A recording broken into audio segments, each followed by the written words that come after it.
Hello dear 10th class students and welcome to magnet brains. मेरा नाम है ऋषभ सिंह परिहार और मैं डील कर रहा हूं एनटीएससी सैट केमिस्ट्री के साथ। एसिड बेसिस सॉल्ट्स हमारा चैप्टर चल रहा है, जिसके कंसेप्ट वीडियो में आज का वीडियो इस चैप्टर को कंप्लीट कर देगा। सॉल्ट्स जो कि इस चैप्टर का लास्ट टॉपिक है, वह हम आज के लेक्चर में डील करने वाले हैं। मैग्नेट ब्रेन्स किंडरगार्टन से लेकर 12th क्लास तक NCERT, CBSE, state boards, NTSC, olympiad, इन सब के वीडियो लेक्चर्स आपको 100% फ्री में क्वालिटी कंटेंट और क्वालिटी टीचर्स के साथ अवेलेबल कराते हैं। मैग्नेट ब्रेन्स पे 2-3 वीडियोस देखने के बाद भी कोई पेड सब्सक्रिप्शन या फीस पे नहीं करनी है, क्योंकि यहाँ सारी चीजें 100% फ्री हैं। चलिए शुरू करते हैं आज का लेक्चर। सॉल्ट क्या होता है? सॉल्ट एक्चुअली प्रोडक्ट है एसिड बेस के न्यूट्रलाइजेशन रिएक्शन का, जो कि हम अपने पिछले वीडियोस में देखते ही आ रहे हैं कि जब भी कोई एसिड और बेस आपस में रिएक्ट करते हैं तो वो प्रोड्यूस करते हैं सॉल्ट और वाटर। ठीक है, हमारी डेफिनेशन बोलती है a salt is an ionic compound formed by partial or complete replacement of the ionizable hydrogen ion of an acid by cation। इसका मतलब यह है कि सॉल्ट सबसे पहली चीज तो एक आयोनिक कंपाउंड है। आयोनिक का मतलब होता है जिसको आप पानी में डालो तो वो आयंस प्रोड्यूस करें, चार्ज्ड पार्टिकल्स प्रोड्यूस करें। तो जैसे कि मेरा ये सॉल्ट है, मैंने बेसिक एग्जांपल ले लिया HCl प्लस NaOH। सो HCl और NaOH के रिएक्शन में NaCl के साथ और ये H जो है जैसे ब्रेक होगा H प्लस Cl माइनस, ये होगा Na प्लस OH माइनस, तो इसका प्लस इसके माइनस के साथ और इसका प्लस इसके माइनस के साथ कंबाइन होगा, तो ये बन जाएगा NaCl और H2O, है ना। NaCl को जब आप पानी में डालते हो तो NaCl पानी में डालते ही Na प्लस और Cl माइनस में ब्रेक हो जाता है। इसी को तो हम बोलते हैं आयनिक कंपाउंड, जो आयंस प्रोड्यूस करें, जो आयंस के कारण बने हों। Na प्लस और Cl माइनस ये आयंस है, ये एक कैटायन है, ये एक एनायन है। जब ये जुड़ते हैं तो ये एक आयनिक कंपाउंड बनाते हैं। आगे उन्होंने बोला कि पार्शियल या complete replacement of ionizable hydrogen ion of an acid. तो एसिड है हमारा H2SO4, है ना। तो अब मेरे पास एक है NaOH, ध्यान से देखिए, और ये है मेरे पास H2SO4। H2SO4 को मैंने 2 H अलग अलग लिख दिए।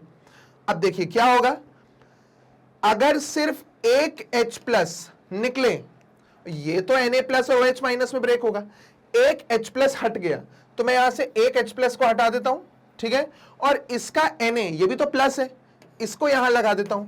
तो इसको बोलते हैं पार्शियल रिप्लेसमेंट, कि सिर्फ एक ही हाइड्रोजन को हटाया, दूसरा वाला हाइड्रोजन अभी बचा हुआ है, ठीक है। और अगर यह है H2SO4 और इसको हम ले लें 2NaOH। 2NaOH का मतलब क्या, मैंने 2 NaOH ले लिए, तो ये वाला Na और ये वाला Na, इन दोनों H को रिप्लेस कर देंगे और बना देगा Na2SO4। तो ये बन जाएगा, ये क्या बन गया, ये हमारा प्रोडक्ट तब बना जब ये सोडियम सल्फेट है, ये सॉल्ट है, जब कंप्लीट रिप्लेसमेंट हुआ, मतलब पूरे हाइड्रोजन हट गए। और यहां पे क्या हुआ, पार्शियल रिप्लेसमेंट, जो पहले वाला केस था। ये पहले वाला केस था NaHSO4, इसे हम लोग बोलते हैं सोडियम बाइसल्फेट या फिर सोडियम हाइड्रोजन सल्फेट। ये है पार्शियल रिप्लेसमेंट का प्रोडक्ट, ये है कंप्लीट रिप्लेसमेंट का प्रोडक्ट। देखिए सामने मैंने इसी चीज को अच्छे से डिटेल में एक्सप्लेन किया है। तो NaOH plus H2SO4 gives NaHSO4 plus H2O. This is partial and this is complete. 2NaOH plus H2SO4 gives Na2SO4 plus 2H2O. ठीक है। A salt is an ionic compound which dissociates in solution to give a cation other than H plus ion and an anion other than OH minus ion. Salt एक ऐसा ionic compound है जो पानी में जाने पे H प्लस के अलावा कोई दूसरा कैटायन और OH माइनस के अलावा कोई दूसरा एनायन देता है। ऑब्वियस चीज है, ये सॉल्ट है, जब ये पानी में जाएगा तो Na प्लस देगा और Cl माइनस देगा। अब Na प्लस H प्लस से अलग है और Cl माइनस OH माइनस से अलग है, तो मतलब H प्लस और OH माइनस के अलावा जो दूसरे आयंस कोई अगर कंपाउंड दे रहा है तो वो सॉल्ट कहलाता है। NaCl को पानी में डालोगे वो Na प्लस Cl माइनस देगा और वापस Na और Cl कंबाइन होके NaCl फॉर्म कर लेंगे। ये हमारी क्या है, इसे हम लोग बोलते हैं रिवर्सिबल रिएक्शन। इस डायरेक्शन में भी हो रही है, पीछे वाले डायरेक्शन में भी हो रही है, ठीक। The examples of salts are NaCl, KCl, Na2CO3, MgSO4 and CH3COONA, ठीक है। सो ये क्या हो गया, sodium chloride, potassium chloride, sodium carbonate, magnesium sulphate and sodium acetate, इसे सोडियम एसिटेट बोलते हैं। The salts which are neutral to litmus in solution are NaCl, KCl, Na2SO4, NaNO3 etc. मतलब जो लिटमस पेपर, अब सॉल्ट हम ऐसा ना समझे कि एसिड एसिडिक होते हैं, बेस बेसिक होते हैं, तो सॉल्ट न्यूट्रल होता है, नहीं। न्यूट्रल सॉल्ट के कुछ एग्जाम्पल उनने नीचे दिए हैं जिनका लिटमस पेपर पे कोई असर नहीं होता। रेड लिटमस डालोगे ऐसा ही रहेगा, ब्लू लिटमस डालोगे ऐसा ही रहेगा, उन्हें न्यूट्रल सॉल्ट बोलते हैं, ठीक है। चलिए नेक्स्ट आता है अब, the salts which are acidic to litmus in solution are NH4Cl, FeCl3 and CuSO4, ये acidic salts हैं। जैसे हमने पिछली स्लाइड में देखा ना, हमारे ये न्यूट्रल सॉल्ट है, वैसे ही ये सॉल्ट्स एसिडिक हैं। अब एसिडिक बेसिक न्यूट्रल सॉल्ट्स क्या होते हैं मैं भी आपको आगे समझाऊंगा। यहाँ कुछ अल्कलाइन बेसिक सॉल्ट्स के एग्जांपल दिए हैं, Na2CO3, K2CO3, NaHCO3, KHCO3 and CH3COONA, ठीक। आगे बढ़ते हैं।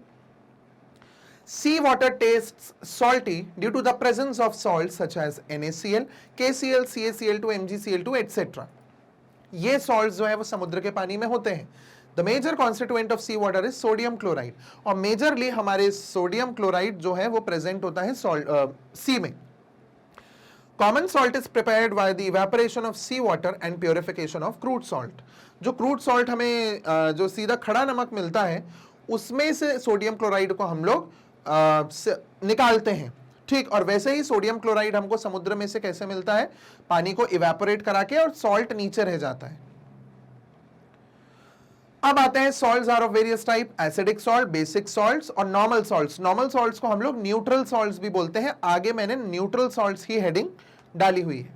देखिए एसिडिक सॉल्ट्स, एसिडिक सॉल्ट वो है जो एक स्ट्रॉन्ग एसिड और वीक बेस के कॉम्बिनेशन से बनते हैं। तो स्ट्रॉन्ग एसिड हमने ले लिया HCl और एक वीक बेस हमने ले लिया FeOH होल थ्राइस, ठीक है। सो यहां 3 टाइम्स ये लगाइए।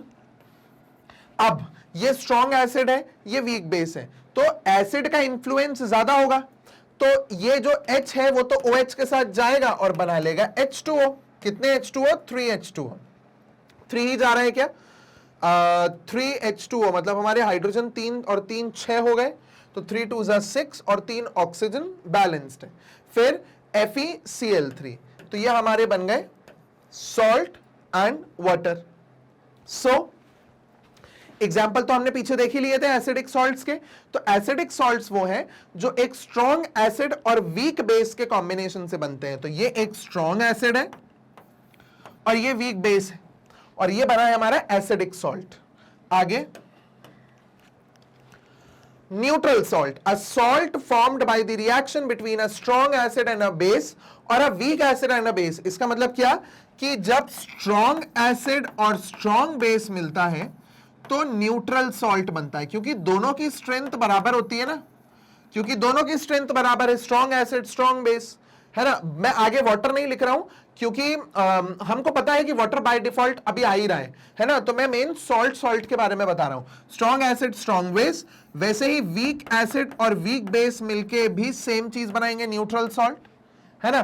तो या तो दोनों ही वीक हो या दोनों ही स्ट्रॉन्ग हो, तो आपको न्यूट्रल सॉल्ट मिलेगा, ठीक है। इसका एग्जाम्पल है NaCl, HCl और NaOH। NaOH भी स्ट्रॉन्ग बेस है, HCl भी स्ट्रॉन्ग एसिड है, तो ये दोनों स्ट्रॉन्ग है। इनके रिएक्शन से हमें एक न्यूट्रल सॉल्ट मिलता है।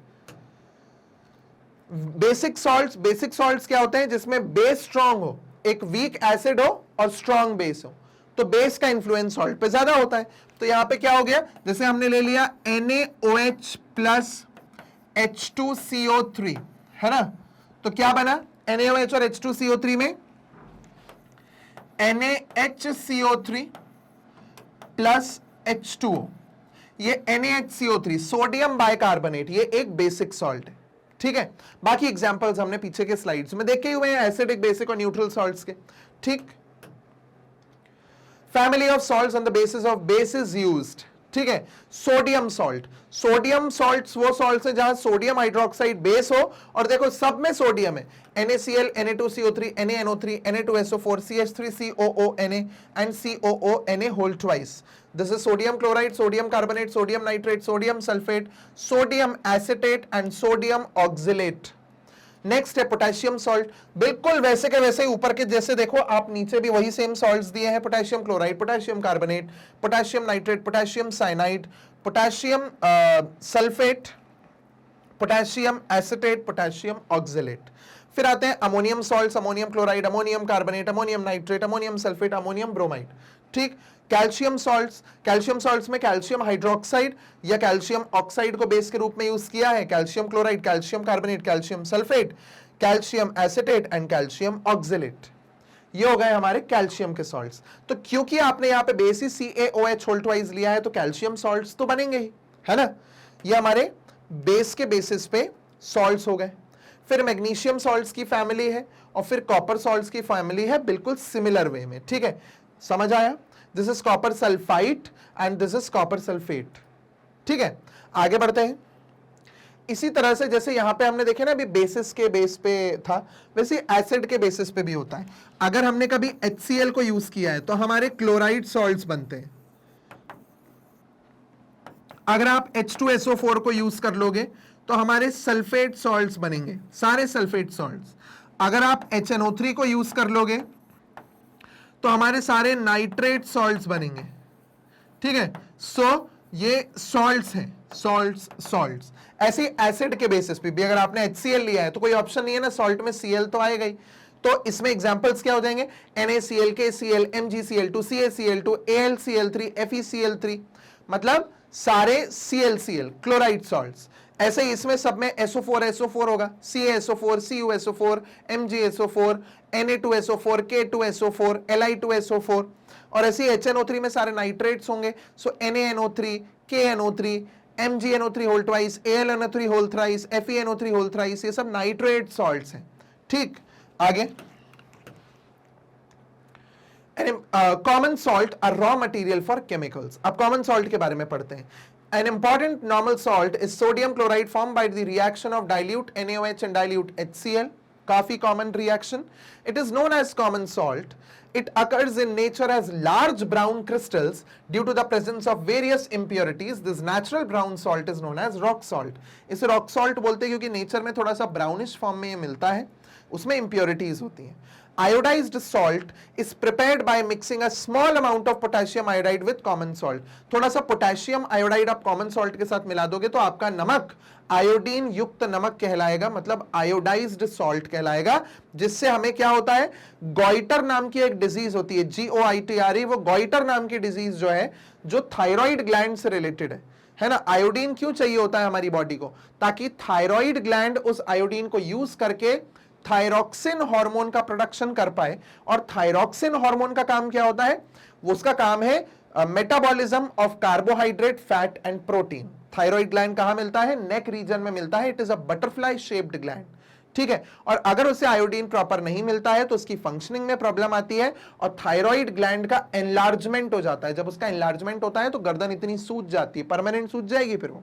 ठीक है, सो वो एक डिसऑर्डर है गॉइटर, और इसके कारण मतलब नमक में अगर आयोडीन, नमक में क्या है, खाने में सभी नमक डाल के खाते हैं, तो आयोडीन का सोर्स है कि सबसे अच्छा नमक में आयोडीन डाल लो, आपकी बॉडी में आयोडीन पहुंचता रहेगा। ठीक, the concentration of potassium iodide in common salt is about 15 ppm। इसका मतलब होता है पार्ट्स पर मिलियन, मतलब 1 मिलियन पार्टिकल्स अगर टोटल है तो उसमें से 15 पार्टिकल्स पोटेशियम आयोडाइड के हैं। ठीक है, ये एक कॉन्सेंट्रेशन बताने की टर्म है जो आप 12th क्लास में एक चैप्टर आएगा सोल्यूशन, वहां पे एनसीईआरटी के हिसाब से डिटेल में पढ़ेंगे। ठीक है, फिर आता है the use of iodised salt prevents iodine deficiency which causes goitre. बता दिया मैंने आपको। Common salt is slightly hygroscopic. Common salt जो होता है वो थोड़ा सा हाइग्रोस्कोपिक होता है, बारिश के समय में हल्का सा मॉइस्चर अब्सॉर्ब कर लेता है, जिसके कारण हमारी जो वो नमकदानी होती है उसमें से नमक नहीं आता है ना। क्यों, क्योंकि वो मॉइस्चर अब्सॉर्ब करके और ऐसे ना अपने डेले टाइप के बना लेता है नमक। चिपक जाता है, तो फिर वो आता नहीं है बाहर उसके। तो वो क्या है नेचर उसका? हाइग्रोस्कोपिक। हाइग्रोस्कोपिक मतलब ऐसा सब्सटेंस जो हवा में से मॉइस्चर को अब्सॉर्ब कर सकता हो, ठीक है, ऐसा सब्सटेंस जो हवा में से मॉइस्चर को अब्सॉर्ब कर सकता हो, ठीक। तो लिखा भी है since it absorbs moisture from the air and becomes wet, this is due to the presence of moisture absorbing salts, calcium chloride and magnesium chloride in it। उसमें calcium chloride और magnesium chloride होते हैं जो absorbing मतलब moisture को absorb करने वाले salts होते हैं। The common salt is used for cooking food in the preparation of salad, pickles, अचार, freezing mixture for preservation of fish। fish वगैरह के preservation में नमक use होता है, ठीक। It is used as a raw material in the manufacture of sodium metal and a variety of chemicals such as chlorine, hydrogen, sodium hydroxide, sodium hydrogen carbonate, sodium carbonate, etc. इन सब के preparation के लिए हमें NaCl का use लगता है। It is used in the manufacture of soap, for salting out soap and for making glazed pottery। glazed pottery और soap बनाने में NaCl का use होता है। Its concentrated aqueous solution is known as brine। पानी में ढेर सारा NaCl को मिला के घोल दो तो वो ब्राइन सोल्यूशन बनाता है। क्या बनाता है? ब्राइन, ठीक, which is used in the manufacture of various chemicals. और वो ब्राइन सोल्यूशन जो है उसके बाद वो काफी सारे केमिकल्स को बनाने में यूज किया जाता है। Next, electrolysis of a solution of sodium chloride. Solution of sodium chloride अभी हमने क्या नाम दिया? ब्राइन।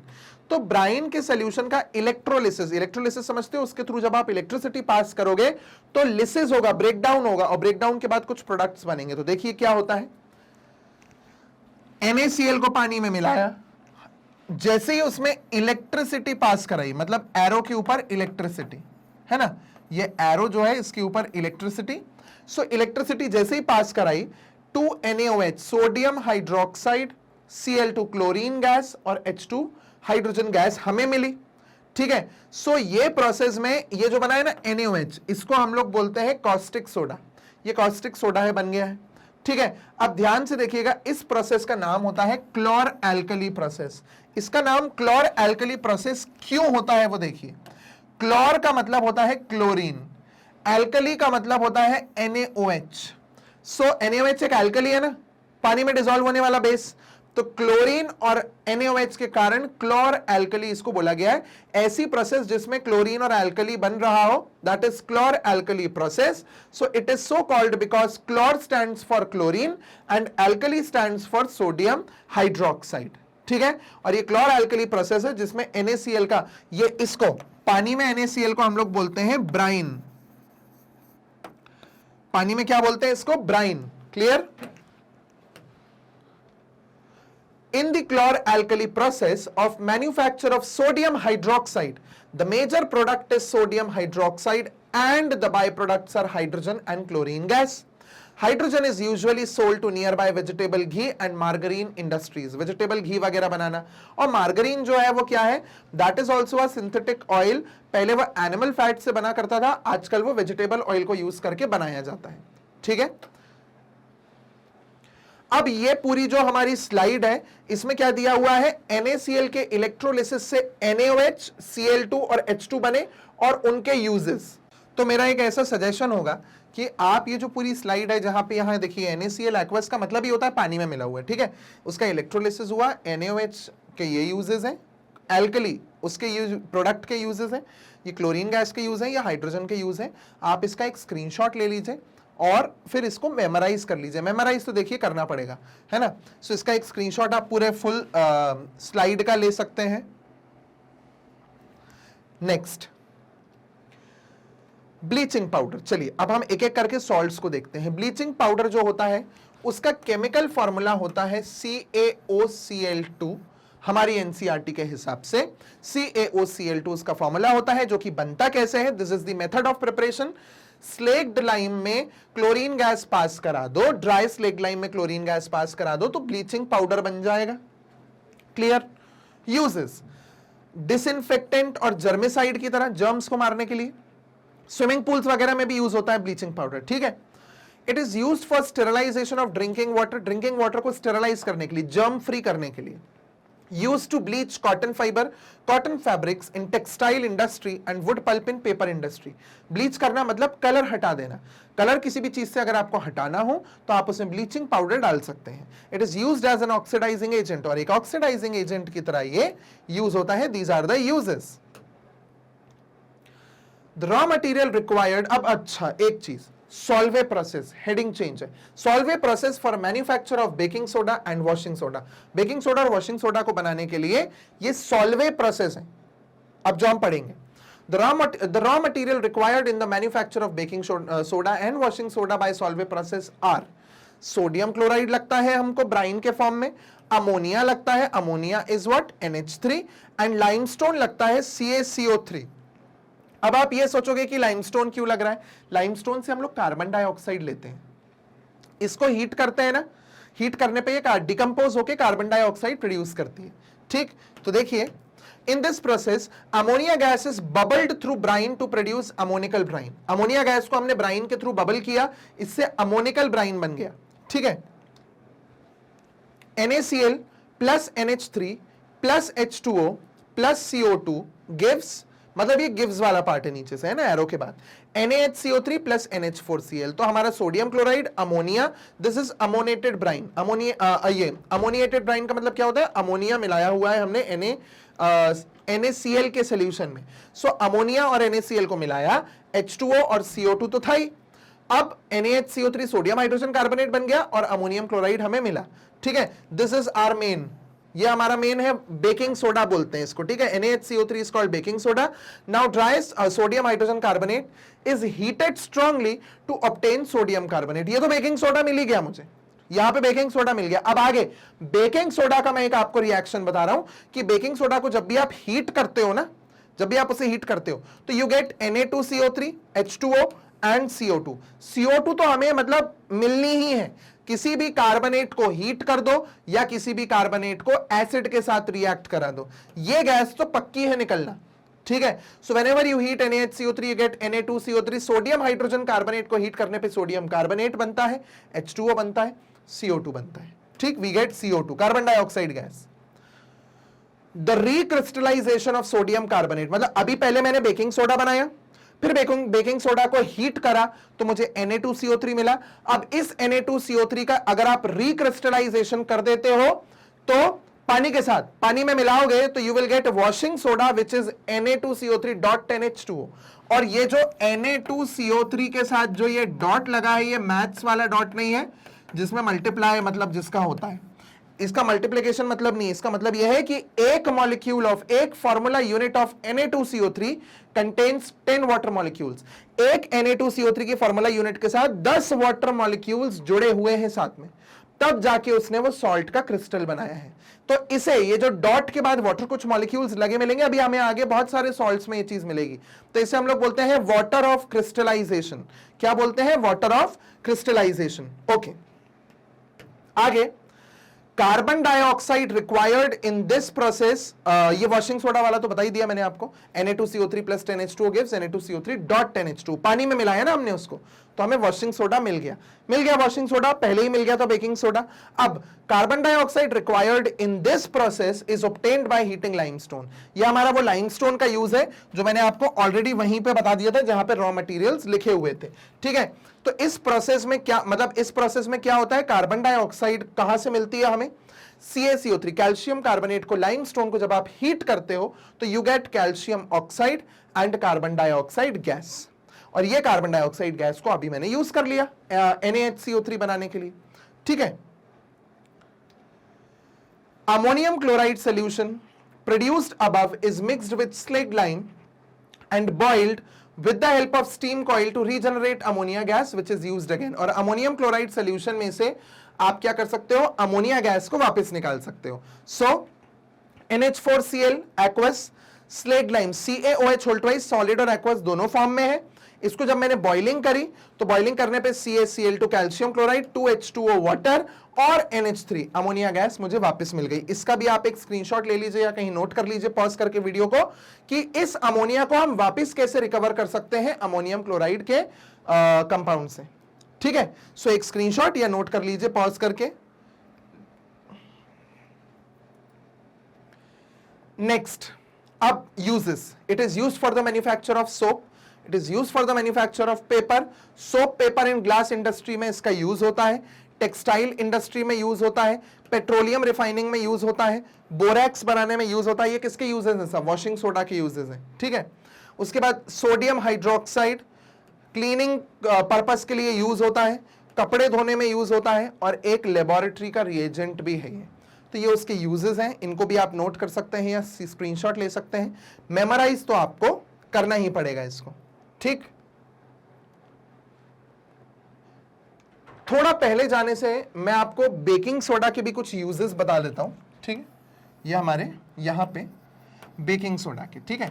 सो बेकिंग सोडा से आप पहली चीज बेकिंग पाउडर बना सकते हो, ठीक है। आप क्या बना सकते हो? Baking powder. कैसे बना सकते हो? आप बेकिंग सोडा को, this is baking soda, baking soda को जब आप किसी एडिबल एसिड में मिक्स करते हो, एडिबल एसिड क्या होता है? खाने योग्य एसिड। हमारी एनसीईआरटी तो बोलती है टार्ट्रिक एसिड, आप सिट्रिक एसिड भी यूज कर सकते हो, है ना। तो कोई भी खाने लायक एसिड में आप बेकिंग सोडा को मिला दो, जैसे ही वो मिलेगा ये बन गया हमारा बेकिंग पाउडर, ठीक है। और बेकिंग पाउडर का इस मिक्सचर को, बेकिंग सोडा और एडिबल एसिड के इस मिक्सचर को जब आप पानी में डाल दो तो आपको क्या रिएक्शन मिलती है? हमें मिलता है sodium salt, sodium salt of carboxylic acid, sodium salt of carboxylic acid, H2O and CO2, ये बनता है, ठीक है। ये तब बनता है जब हम उसको पानी में मिला दें इस मिक्सचर को। Otherwise baking soda plus edible acid is baking powder. तो बेकिंग पाउडर बनाने में यूज होता है ये हमारा, ठीक। इसके अलावा ये सोडा एसिड फायर एक्सटिंग्विशर में भी यूज होता है, ठीक है। This is used in soda acid fire extinguisher. ये भी मैंने पिछले एक वीडियो में इसे एक्सप्लेन किया हुआ है। एसिड बेसिस सॉल्ट्स के, एसिड बेसिस सॉल्ट्स के ही एक वीडियो में मैंने ये एक्सप्लेनेशन दिया हुआ है पूरा। एसिड का है वो शायद वीडियो, एक बार एसिड के वीडियो में आप सोडा एसिड फायर एक्सटिंग्विशर का देख सकते हो, ठीक है। उसके अलावा ये जो बेकिंग सोडा है ये एक एंटी एसिड की तरह भी यूज किया जाता है। एंटी एसिड समझते हो क्या होता है? एंटी एसिड का मतलब होता है जो हमारे पेट में एसिडिटी हो जाती है उसको सही करने में जो यूज होता है, that is antacid, ठीक है। So these are the uses of baking soda given in the NCERT also. आता है अब प्लास्टर ऑफ पेरिस। तो प्लास्टर ऑफ पेरिस क्या है? ये plaster of Paris is calcium sulphate hemihydrate. जैसे कि वो हमारा Na2CO3 था ना, कहा गया एक बार हम उसको देखते हैं। ये जो Na2CO3.10H2 बना था ना, इसका नाम होता है sodium carbonate, sodium carbonate decahydrate, ठीक है। सो सोडियम कार्बोनेट डेकाहाइड्रेट मतलब क्या है?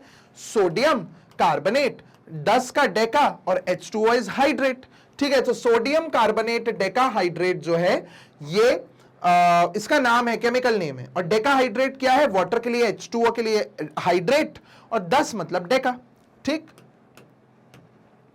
उसी प्रकार ये जो हमारा कैल्शियम सल्फेट है ना, जैसे वो अभी प्लास्टर ऑफ पेरिस की बात हो रही, तो प्लास्टर ऑफ पेरिस का फॉर्मूला है CaSO4 डॉट हाफ H2O। ये हाफ H2O का क्या फंडा है अभी हम आगे पढ़ेंगे। तो ध्यान से देखिए पहले, ऑन हीटिंग जिप्सम, जिप्सम एक कैल्शियम सॉल्ट है, कैल्शियम सल्फेट डाइहाइड्रेट, डाइहाइड्रेट मतलब 2 water molecules. So calcium sulphate dihydrate at 100 degree Celsius, अगर आप इसको हीट कर दो तो ये है मेरा CaSO4 dot 2H2O dihydrate. When you heat it, इसको जब आप हीट करते हो तो बनता है CaSO4 dot half H2O plus 1.5 H2O। ये क्या है हाफ H2O 1.5 H2O? ये हाफ और 1.5 एक रिप्रेजेंटेशन है बताने का H2O का। क्या समझाते हैं? This is POP। हमें POP मिलता है जब मैं इसको हीट करता हूं 100 डिग्री सेल्सियस पे। And this is what? This is gypsum. ये जिप्सम है, ठीक। सो इसको हमने हीट किया तो क्या हुआ? वाटर मॉलिक्यूल, इसने वाटर मॉलिक्यूल को लूज किया, POP बना लिया, और POP is what? Plaster of Paris. ये लिखा हुआ है, ठीक है, कैल्शियम सल्फेट हेमीहाइड्रेट।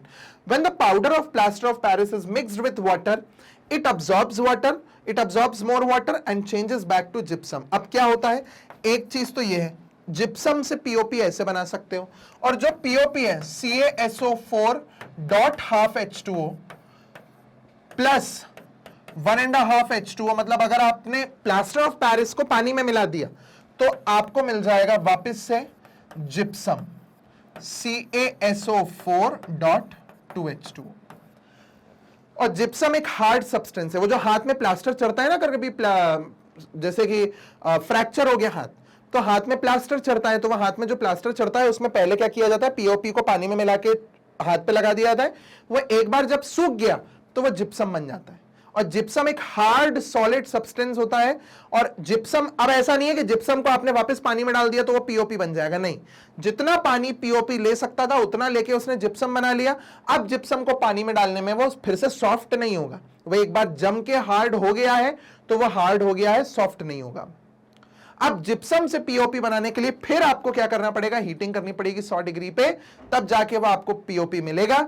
और अगर 100 डिग्री से ऊपर ज्यादा देर के लिए हीट कर दिया तो ये आधा वाटर मॉलिक्यूल भी निकल जाता है और बच जाता है डेड बर्न्ट प्लास्टर, खराब हो गया, अब कुछ नहीं बचा, उसको बोलते हैं dead burnt plaster, that is only CaSO4।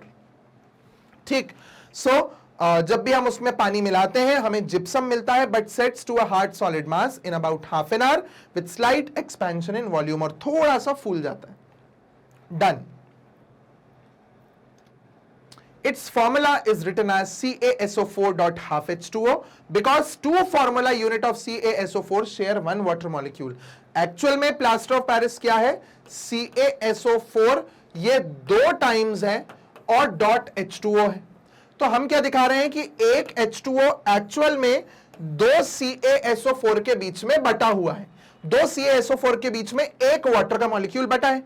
तो जब मैं एक मॉलिक्यूल लिखूंगा तो मैं लिखूंगा इसलिए डॉट हाफ H2O। इसका मतलब यह नहीं कि आधा वाटर मॉलिक्यूल को तोड़ के लगा दिया है, इसका मतलब यह है कि मैं इस वे में मतलब ऐसा मैं इंडिकेट करता हूं कि भाई CaSO4 डॉट हाफ H2O का मतलब एक के पास सिर्फ आधे वाटर मॉलिक्यूल पे अधिकार है और बाकी बचे हुए आधे वाटर मॉलिक्यूल पे दूसरे का अधिकार है, मतलब एक जो है वो शेयर हो रहा है। तो ये शेयर दिखाने का एक रिप्रेजेंटेशन है हाफ H2O। ठीक है, It is stored in a moisture proof container in order to avoid its conversion to gypsum। और इसको हम लोग क्या करते हैं, एक मॉइस्चर प्रूफ कंटेनर में स्टोर करते हैं ताकि हम इसको जिप्सम बनने से बचा सकें। पीओपी को हमेशा टाइट पैकेट में सील पैक करके रखा जाता है या एयर टाइट कंटेनर में रखा जाता है कि हल्का सा भी मॉइस्चर ना घुसे, क्योंकि अगर मॉइस्चर घुस गया तो वो जो हमारा जो अगर उसमें मॉइस्चर घुस गया तो वो जिप्सम बना लेगा। ठीक है, तो वो जिप्सम बना लेगा, उसकी रिएक्शन हम आपको पहले ही बता चुके हैं, ये रही CaSO4 dot half H2O plus 3/2 H2O gives CaSO4 dot 2 H2O, ये जिप्सम बन गया। और ये वाली जो रिएक्शन है ना, ये वो है जो मैंने अभी आपको पिछली स्लाइड पे लिख के दिखाई थी ना नीचे, जिप्सम को हीट कर दो तो पीओपी मिल जाता है। तो ये वो 2 रिएक्शन है, ये जिप्सम से पीओपी बनाने की और ये पीओपी से जिप्सम बनाने की। ठीक है, gypsum was mainly found in Montmartre in Paris and a white powder obtained by heating gypsum was named as plaster of Paris। इसको plaster of Paris बोलने लगे, पेरिस में obtain हुआ था ये पहली बार। Although the plaster of Paris is represented by the formula CaSO4 dot half H2O in which half a molecule of water is attached पर CaSO4 moiety, एक CaSO4 का मतलब एक H2O जो है जैसे मैंने अभी बताया था उसके एक साइड पे एक CaSO4 दूसरे साइड पे दूसरा CaSO4, मतलब 2 CaSO4 के बीच में एक वाटर मॉलिक्यूल शेयर्ड है। ठीक,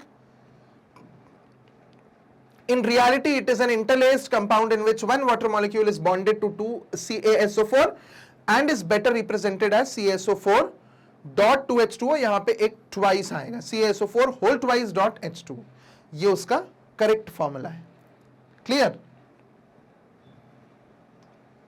uses of plaster of Paris, fractured bones को सेट करने के लिए, कास्ट डेंटिस्ट्री में कास्ट बनाने के लिए, ढांचे बनाने के लिए डेंटिस्ट्री के लिए। It is use for making cast for statues वगैरह बनाने के लिए, जो वो उनके सांचे बनते हैं ना, सांचे में आप प्लास्टर ऑफ पेरिस भर दो या कोई भी दूसरी चीज भर दो तो वो उसका शेप ले लेती है। तो वो सांचा जो होता है मेनली वो बनाने में प्लास्टर ऑफ पेरिस यूज होता है। बिल्डिंग मटेरियल में यूज होता है, डेकोरेटिव डिजाइन्स वगैरह बनानी है, मुझे पिलर्स पे बनाना है, फॉल्स सीलिंग बनानी है घरों में जो आजकल बहुत चलती है, वो सब प्लास्टर ऑफ पेरिस से ही बनता है। फायर प्रूफ मटेरियल्स को बनाने में यूज किया जाता है, उसका चॉक्स वगैरह बनाने के लिए यूज किया जाता है। लेबोरेटरी में अपैरेटस बनाने में एयर टाइट वगैरह, अगर किसी अपैरेटस को एयर टाइट करना है या एयर गैप्स को खाली करना है, बिल्कुल सील पैक कर देना है किसी को, तो वहां पे प्लास्टर ऑफ पेरिस का यूज किया जाता है। ठीक। जनरल प्रॉपर्टीज ऑफ सॉल्ट्स, अब हम पढ़ेंगे जनरल प्रॉपर्टीज ऑफ सॉल्ट्स। जो सॉल्ट्स है वो नॉन वॉलेटाइल आयनिक कंपाउंड है। नॉन वॉलेटाइल मतलब रखे रखे उड़ नहीं जाते। वॉलेटाइल वो चीज होती है जो रखे रखे उड़ जाए। कोई चीज रखे रखे नहीं उड़ रही है मतलब वो नॉन वॉलेटाइल है। तो ये नॉन वॉलेटाइल कंपाउंड्स होते हैं जिनका मेल्टिंग पॉइंट और बॉइलिंग पॉइंट काफी ज्यादा होता है। ठीक। इनकी सोल्यूबिलिटी, ये पानी में सोल्यूबल हो भी सकते हैं, नहीं भी हो सकते हैं। कुछ सॉल्ट्स पानी में बहुत अच्छे से सोल्यूबल होते हैं, कुछ पार्शियली सोल्यूबल होते हैं, कुछ बिल्कुल भी सोल्यूबल नहीं होते। The general rules concerning the solubility of salts are, कुछ रूल्स दिए हमने सोल्यूबिलिटी के। नाइट्रेट और नाइट्राइट सॉल्ट्स सारे सोल्यूबल होते हैं। All salts of sodium, potassium and ammonium are soluble. Ammonium, sodium और पोटेशियम के सारे सॉल्ट सोल्यूबल होते हैं। ठीक। फिर chloride salts except AgCl and HgCl, है ना। तो हमारा जो ये AgCl और HgCl है, इनके सारे सॉल्ट सोल्यूबल होते हैं। PbCl2 जो है वो पानी में सोल्यूबल होता है, और सारे क्लोराइड्स में से ये दो को छोड़ के बाकी सारे सोल्यूबल हैं। सारे क्लोराइड सॉल्ट्स NaCl, KCl सब सोल्यूबल है, इन दो को छोड़ के। और PbCl2 लेड क्लोराइड जो है वो गर्म पानी में सोल्यूबल है, ठंडे में नहीं। तो ये कुछ एक्सेप्शंस हैं, इनको आप नोट भी कर सकते हो। All sulphates except calcium sulphate, barium sulphate और लेड सल्फेट, बाकी सारे सल्फेट्स सोल्यूबल हैं इन तीन को छोड़ के। All carbonates, hydrogen carbonates, sulphides, sulphates except those of sodium, potassium and ammonium are insoluble. मतलब सोडियम, पोटेशियम और अमोनियम के कार्बोनेट्स, हाइड्रोजन कार्बोनेट्स, सल्फाइड्स और सल्फेट्स को छोड़ के बाकी सारे इनसोल्यूबल है, कोई पानी में सोल्यूबल नहीं है, सिर्फ इन तीन के कंपाउंड्स को छोड़ के। ठीक है। इलेक्ट्रिकल कंडक्टिविटी, सॉल्ट्स बड़े अच्छे कंडक्टर होते हैं। जैसे ही पानी में तुम सॉल्ट्स को डालोगे, वो पानी में सॉल्ट जाते ही अपने आयंस में टूट जाएगा। Na+Cl-, Na+Cl-, Na+Cl-, Na+Cl-, फिर एक Na+Cl-, इस तरीके से आयंस में वो टूट जाता है। तो आप सॉल्ट को पानी में डालोगे, वो आयंस में डिसोसिएट हो जाएगा और उसके बाद बहुत अच्छी इलेक्ट्रिसिटी की कंडक्टिविटी देगा, मतलब बहुत अच्छा कंडक्शन करेगा इलेक्ट्रिसिटी का। क्योंकि पानी में अगर आयंस आ जाते हैं तो वो बहुत अच्छा कंडक्टर बन जाता है इलेक्ट्रिसिटी का। अदरवाइज प्योर वाटर जो होता है वो पानी का इलेक्ट्रिसिटी का कंडक्टर नहीं होता। ठीक। Tap water containing dissolved salts which ionize in water and hence tap water conducts electricity। देखो वही चीज बोली है, जो हमारा नल का पानी होता है वो इलेक्ट्रिसिटी को कंडक्ट करता है क्योंकि उसमें बहुत सारे सॉल्ट्स डिसॉल्व्ड होते हैं। वहीं पे distilled water is a covalent compound and it does not contain any salt and hence it does not conduct electricity. Distilled water जो है बिल्कुल प्योर फॉर्म ऑफ वाटर, वो इलेक्ट्रिसिटी को कंडक्ट नहीं करता, उसमें कोई सॉल्ट नहीं है, कुछ नहीं है। ठीक। क्रिस्टलाइन नेचर, जो सॉल्ट्स होते हैं वो हमारे क्रिस्टलाइन भी हो सकते हैं, अमॉर्फस भी हो सकते हैं। ठीक है। प्रॉपर क्रिस्टल का स्ट्रक्चर है या प्रॉपर क्रिस्टल का स्ट्रक्चर नहीं है, जिनके नहीं होते उन्हें अमॉर्फस बोलते हैं। और बहुत सारे सॉल्ट्स में वाटर ऑफ क्रिस्टलाइजेशन भी होता है। जो वाटर ऑफ क्रिस्टलाइजेशन है वो मैंने आपको बताया था, जैसे CaSO4.2H2O था, ऐसे ही Na2CO3.10H2O, ये भी आपको याद होगा, Na2CO3.10H2O। ऐसे ही एक सॉल्ट होता है CuSO4.5H2O। इन दोनों के नाम तो हमने पढ़ लिए थे। इसका नाम होता है कॉपर सल्फेट, 5 को हम लोग नाम देते हैं पेंटा, और वाटर का मतलब हाइड्रेट। तो this is copper sulphate pentahydrate, जो कि हमारा नॉर्मल कॉपर सल्फेट जो हमें लैब्स में मिलता है वो है, ये ब्लू कलर का होता है और इसलिए इसका नाम होता है ब्लू विट्रियोल। इसका नाम होता है ब्लू विट्रियोल। और ये कॉपर सल्फेट पेंटाहाइड्रेट 5.5H2O जो दिया हुआ है ना, इसी .5H2O के कारण इस कॉपर सल्फेट का व्हाइट कलर होता है। अगर आप इस क्रिस्टल, ये क्रिस्टलाइन सॉल्ट है, क्रिस्टल्स के फॉर्म में होता है, अगर आपने इस सॉल्ट को हीट कर दिया तो क्या होगा, ये वाटर मॉलिक्यूल जो 5 है ये हट जाएंगे, है ना, ये .5H2O हट जाएगा।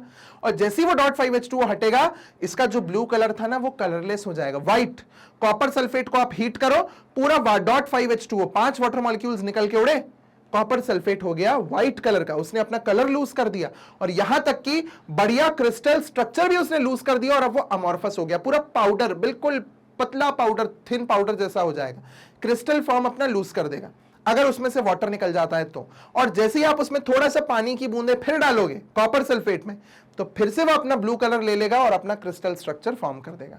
तो वो क्रिस्टल स्ट्रक्चर क्यों बना हुआ है? क्योंकि उसमें वाटर था, है ना। देखने में तो वो सूखा लगता है मगर उसमें वाटर अंदर हर एक फॉर्मूला यूनिट ऑफ सॉल्ट के साथ जुड़ा हुआ होता है, इसीलिए उसको वाटर ऑफ क्रिस्टलाइजेशन हम बोलते हैं। जो वाटर साथ में जुड़े होते हैं ना, इनको वाटर ऑफ क्रिस्टलाइजेशन बोलते हैं। The fixed number of water molecules which remain in the crystal lattice of a crystalline salt are called water of crystallization. जो crystal formation के टाइम पे salt के साथ जुड़ा हुआ होता है water, उसे water of crystallization बोलते हैं। The water of crystallization is bonded to the parent molecule through coordinate bonds and hydrogen bonds. तो कुछ ये दो तरह के बॉन्ड हैं, कोऑर्डिनेट बॉन्ड और हाइड्रोजन बॉन्ड।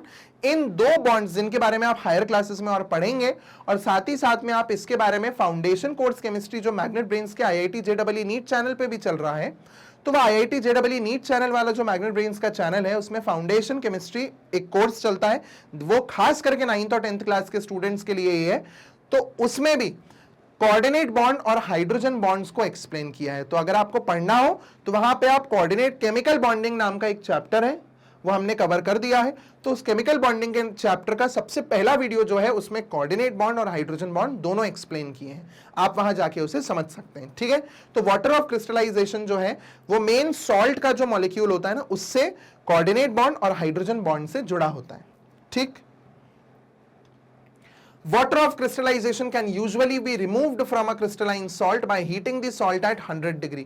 किसी सॉल्ट से अगर आपको water of crystallization हटाना है तो आप 100 डिग्री पे उसको हीट करके water of crystallization को वहां से हटा सकते हो। When the crystalline salt loses its water, it becomes amorphous. ये मैंने आपको अभी बताया कि जैसे ही water of crystallization निकलता है, salt amorphous हो जाता है, ठीक है। Na2CO3.10H2O, हमने इसको हीट किया 100 डिग्री पे, 9 वाटर मॉलिक्यूल्स निकल गए। पहले वो क्रिस्टलाइन था वॉशिंग सोडा, अभी हीट करके Na2CO3.H2O बना है, एक वाटर मॉलिक्यूल बचा है, इसको अमॉर्फस फॉर्म में आ चुका है, बिल्कुल पाउडर फॉर्म में, टैल्कम पाउडर जैसा होता है ना, बिल्कुल वैसे ही एक ब्रिटल फॉर्म में वो आ चुका है, क्रिस्टल स्ट्रक्चर नहीं रहा है। और 100 डिग्री से भी ऊपर हीट कर दो, 373 केल्विन है ना, 100 डिग्री होता है कन्वर्जन में, तो और ऊपर हीट कर दो इसके, तो वो एक वाटर मॉलिक्यूल जो बचा है वो भी हट जाएगा और फिर इसको हम लोग बोलेंगे सोडा ऐश, इसे सोडा ऐश बोला जाता है, Na2CO3, ठीक है। Then the water of crystallization is often responsible for the colour and crystalline nature of salt. ये वाटर ऑफ क्रिस्टलाइजेशन ही है जो एक्चुअल में किसी भी सॉल्ट को कलर देता है या उसके नेचर मतलब क्रिस्टलाइन नेचर को डिफाइन करता है। सॉल्ट में क्रिस्टलाइजेशन, वाटर ऑफ क्रिस्टलाइजेशन अगर नेचुरली है तो वो क्रिस्टलाइन सॉल्ट है, अगर आप उसे हीट करके हटा दोगे तो वही सॉल्ट अमॉर्फस बन जाएगा, ठीक है। चलिए यहां दिए हुए हैं some crystalline salts having water of crystallization, इनको भी आप मेमोराइज कर लीजिएगा क्योंकि फॉर्मूले मेमोराइज करने पड़ेंगे क्योंकि यहाँ पे कॉमन नेम्स दिए हुए हैं, ठीक है। So Na2SO4.10H2O is Glauber's salt, Na2CO3.10H2O washing soda, Na2S2O3.5H2 is hypo, इसे सोडियम थायोसल्फेट बोलते हैं, CaSO4.2H2O gypsum, CaNO3 lime saltpeter, then CuSO4.5H2O, blue vitriol, FeSO4.7H2O, green vitriol, ZnSO4.7H2O, white vitriol, MgSO4.7H2O, Epsom salt, K2SO4.Al2SO4 whole thrice.24H2O. This is potash alum, ठीक है। So ये कुछ salts थे, आप इनका एक स्क्रीनशॉट ले लीजिए, एक इसका भी ले लीजिए। इसी के साथ हमारा सॉल्ट्स टॉपिक कंप्लीट होता है। चलिए अब आपको ये बताया जाए कि आप मैग्नेट ब्रेन्स पे अपने इतने सारे कोर्सेज हैं, है ना, तो ये सारे कोर्सेज में से जो आपके लिए सबसे बेनिफिशियल है आप उस कोर्स को तो देख ही सकते हैं और आगे रेफर कर सकते हैं, क्योंकि मैग्नेट ब्रेन्स आपको 100% फ्री में quality content, quality teachers they रहा है।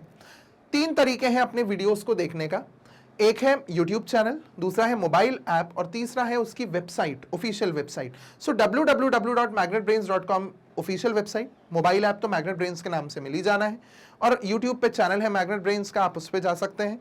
तीनों में अब जैसे मैग्नेट ब्रेन्स के ऑफिशियल चैनल, अगर आप यूट्यूब चैनल पर हैं तो आप फिल्टर में प्लेलिस्ट सेट कीजिए, और जो सिलेबस, जो कोर्स आपको देखना है आपके रेलेवेंस का, वो आप ऊपर सर्च पे डाल के सर्च कर सकते हैं, आपको प्लेलिस्ट मिल जाएगी। प्लेलिस्ट में पूरे वीडियोस सीक्वेंस में होते हैं। वैसे ही आप मोबाइल ऐप पे जाएंगे तो आपको इस तरीके से वैसे ही सेग्रीगेटेड कोर्सेज मिल जाएंगे। मैग्नेट ब्रेन्स की ऑफिशियल वेबसाइट जो है उस पे भी सेग्रीगेटेड कोर्सेज हैं। आप इन तीनों में से कहीं पे भी अपने पूरे कोर्स को आराम से देख सकते हैं, ठीक है। यूट्यूब चैनल जो है उसमें आप सब्सक्राइब कर सकते हैं, जिससे सारे मैग्नेट ब्रेन्स के नोटिफिकेशंस आपको टाइम टू टाइम अपडेट्स मिलते रहें। फेसबुक, इंस्टाग्राम, ट्विटर और टेलीग्राम पे आप फॉलो कर सकते हैं, ज्वाइन कर सकते हैं, जिससे आपको मैग्नेट ब्रेन्स के सारे ऑफिशियल नोटिफिकेशंस भी मिलते रहेंगे, अपडेट्स मिलते रहेंगे time to time. So thank you for watching the video and keep watching magnet brains for more such videos. Thank you.